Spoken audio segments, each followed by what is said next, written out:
खान साहब के लिए सिक्योरिटी फराम नहीं की जा सकती। यहाँ पर प्रोटोकॉल हैं और वहाँ पर सिक्योरिटी नहीं है।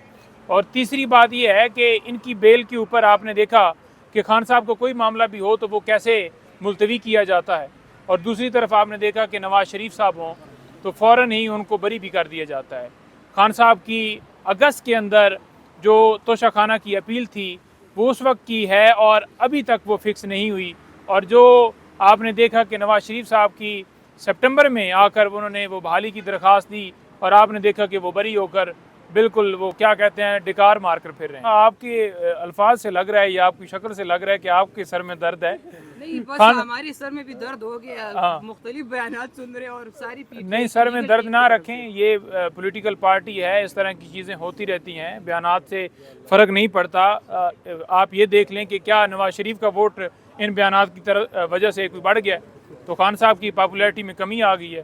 तो उस चीज़ को देखें तो खान साहब का जो है ना वो जो मोराल है वो बुलंद है, खान साहब का वोटर जो है वो कायम है, वो बढ़ रहा है। और नवाज़ शरीफ साहब जो है ना वो या उनकी पार्टी या कोई और पार्टी वो आए रोज़ डाउन से डाउन, आप सबको पता है, होते जा रहे हैं। अगर देखा जाए तो कौम की अदालत में इमरान खान साहब जो है वो बरी हो चुके हैं और जिस तरह से केसेस बनाए गए उनकी कौम की अदालत से वो बरी हैं। और अगर देखा जाए तो कौम की अदालत में नवाज़ शरीफ साहब बरी नहीं हैं, क्योंकि जो उन्होंने तीनों अदवार में हुकूमत की, जो पैसा बनाया, जो प्रॉपर्टियाँ बनाई, जो जायदादें बनाई, जो मुल्क के साथ हशर किया, वो पूरी दुनिया के सामने रिकॉर्ड के ऊपर है। आज भी एवन फील्ड अपार्टमेंट की जो है वो तस्वीरें, रसीदें जो हैं वो नहीं दी गई। आज भी जितने उन्होंने प्रॉपर्टी बनाई है, जो वो जिस वक्त वो लोहे का काम करते थे, उसके बाद जब वो इक़्तिदार में आए और सारा सिलसिला उन्होंने किया, उस वक्त से लेकर आज तक आप देख लें तो जो उन्होंने प्रॉपर्टी बनाई है, क्या कोई उन्होंने आपके सामने रखा है कि ये हमने एसेट जो है इससे बनाए? कहते हैं जी नैब साबित करना है। आपने नहीं बताना। आपने अगर मुल्क को लूटा है तो आपने हिसाब तो देना है, आपसे कौम मांगेगी। आप मुल्क के वज़ीर आज़म 3 दफ़ा रहे हैं तो आपसे क्यों ना कौम पूछे, आपको बताना चाहिए। नवाज शरीफ साहब जो हैं वो तो कौम के सामने बरी नहीं हो सकते। हाई कोर्ट की अदालत की बात हो रही है। देखिए हाई कोर्ट केस भी सेम था। आप उसकी अदालत की बात करते हैं जहाँ पर इमरान खान की दरख्वास्त लगती नहीं है, जहाँ पर फैसले महफूज कर लिए जाते हैं, जहाँ पर जो है वो गैर कानूनी फैसले दिए जाते हैं। यहाँ पर ये कहा जाता है कि गिरफ्तारी जो है वो कानूनी है और सुप्रीम कोर्ट के अंदर जाकर ये वाज़ह हो गया कि जनाब गिरफ्तारी गैर कानूनी थी, तो उसकी बात तो आप ना करें। इमरान खान साहब की हुकूमत 2018 में आई और उन्होंने वोट के ज़रिए जो है हुकूमत में वो आए, अवाम की ताकत से आए। पूरी दुनिया ने देखा कि उनकी स्ट्रगल जो है 27 साल की स्ट्रगल थी, जिसके बाद वो आए। और दूसरी तरफ अगर देखा जाए तो नवाज़ शरीफ साहब हमेशा डील करके आए हैं, तो अगर उन्हें लोग कहेंगे कि आप डीलर हैं या सुपर लाडला बनकर आते हैं तो फिर उनको एतराज़ तो नहीं होना चाहिए। फिर आप ऐसी हरकतें छोड़ देना, फिर आप प्रोटोकॉल छोड़ दें, फिर आप बायोमेट्रिक वाले अमले को इस्लामाबाद एयरपोर्ट के ऊपर ना बुलाएं ना, फिर आप जो है किसी मुजरम को, आपने देखा है कि प्रोटेक्टिव बेल जो है वो किसी सजा याफ्ता मुजरम को मिली हो, फिर आपने क्यों अटॉर्नी के ज़रिए जो है वो दरख्वास्त दायर की और क्यों आपकी एक्सेप्ट होगी और क्यों आपको जो है वो बेल मिल गई?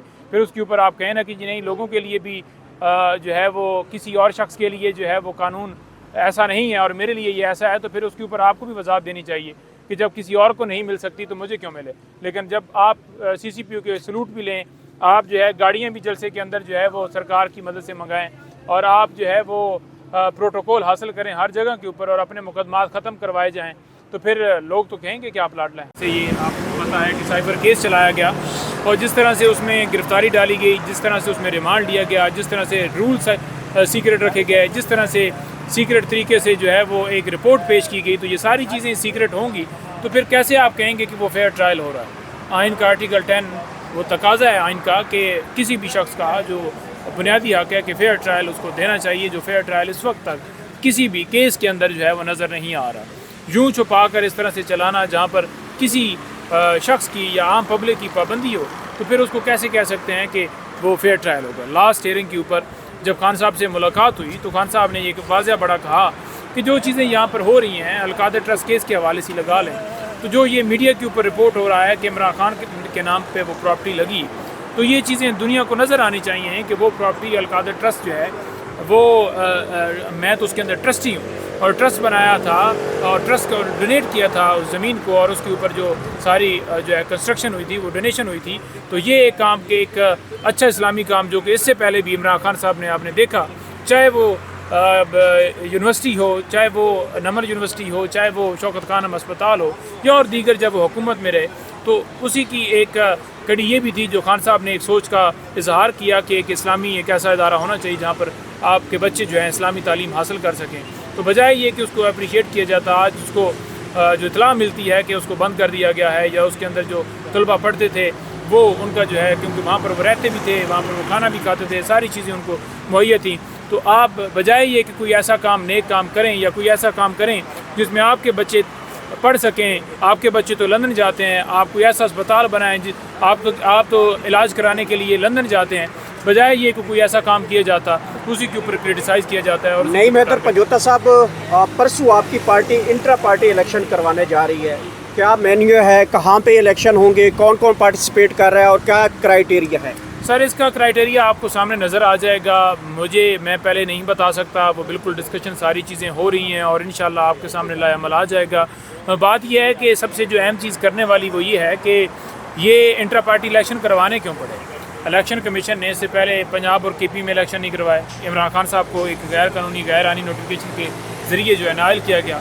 उसके बाद आपने देखा कि पंजाब हो या किसी जगह के ऊपर तमाम DC, DPO, IG सारे वही लगे हुए हैं जो बिल्कुल जो है चंद टोलों को जो है वो प्रोटोकॉल और वो सारी उनकी सहूलतकारी कर रहे हैं। अब अगर देखा जाए तो इलेक्शन कमीशन को बार बार याद दहानी भी करवाई गई और ये इस्तदा की गई कि फील्ड दी जाए, लेवल प्लेइंग फील्ड दी जाए।